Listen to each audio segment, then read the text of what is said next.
Okay, good morning everybody. Magte-test tayo ngayon ng Binil Koli na battery for Sir Kai ng Cebu. Yan.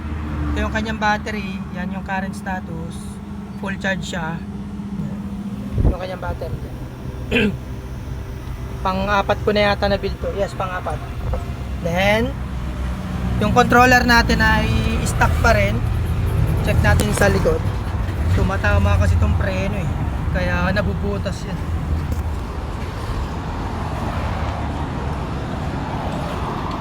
Stock controller pa rin yan. Yan, stock controller. Yan.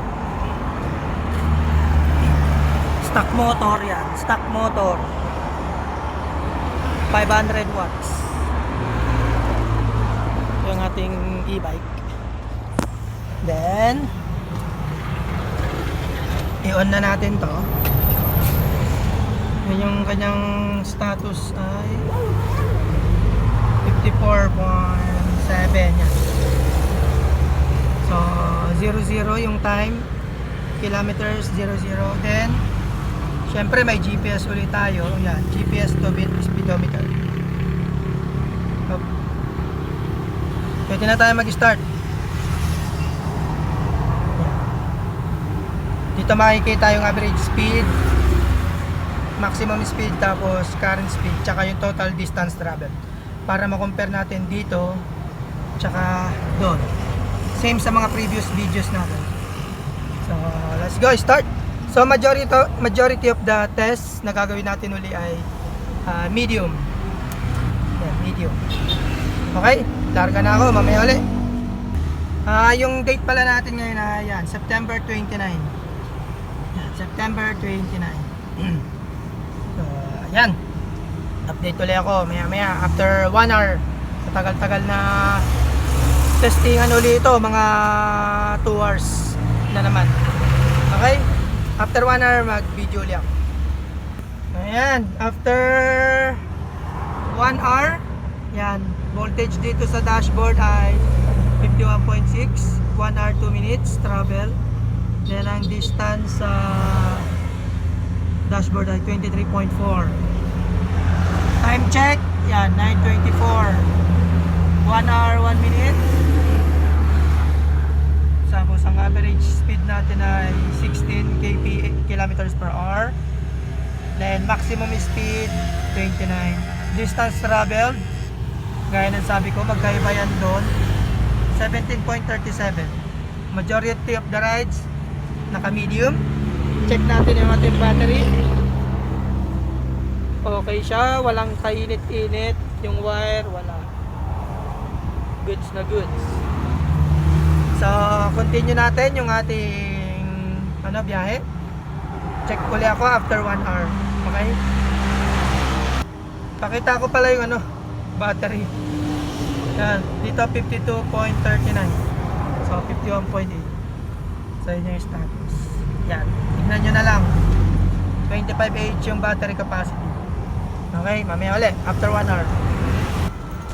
So, pakita ko lang yung ating yan, 2 hours na tayo nagda-drive. Yan, gigilid muna ako para sa update nung after 2 hours na drive. Pero yan yung running status nya ngayon, 48.8, 25 kph naka medium. Tatabi muna ako para sa 2 hours update. So yan, after 2 hours, travel distance 46.6 as per dashboard. Voltage dito 50.5. Then dito, yan, 2 hours, 10:26, September 29. Average speed 16, maximum speed 29, palusong yan. Then distance 34.71. Yan. So malamang makaka 20 minutes pa tayo na biyahe, medium uli. Check natin yung battery status. Yan, 51.13 dito, malayong malayo doon. Tapos may 25% pa, 6.3Ah. Pero malapit na yan, malooban. Then check natin yung battery. Yan, malamig na malamig. Walang init ang wire. Yung BMS, okay na okay. So, video ko ulit pag malapit na tayong malubat. Sana ma-video ko to na naka-on pa para makita yung distance talaga dito. Antabayanan ko na lang bago mag-cut off to. Malapit na to. Okay, update ulit ako mamaya. Yan, bago malobat. Yan, 51.2 dito sa dashboard. So bago malobat, i-video ko na. Then check natin yung travel distance dito ay 2 hours 17 minutes. Tapos 38.34 kilometers na yung ating na travel. Okay? So dito check ulit natin mamaya. Ayan o, sobrang ano na to, mababa. 2.6, mamamatay na to eh. So sa test ko ulit. So yun, hindi na ako nakalayo, pero 51 point something kilometers yun na travels after 2 hours and 17 minutes. So wala na yan, may alarm na siya. So nalobat na 50 volts yung ating inabutan na voltage.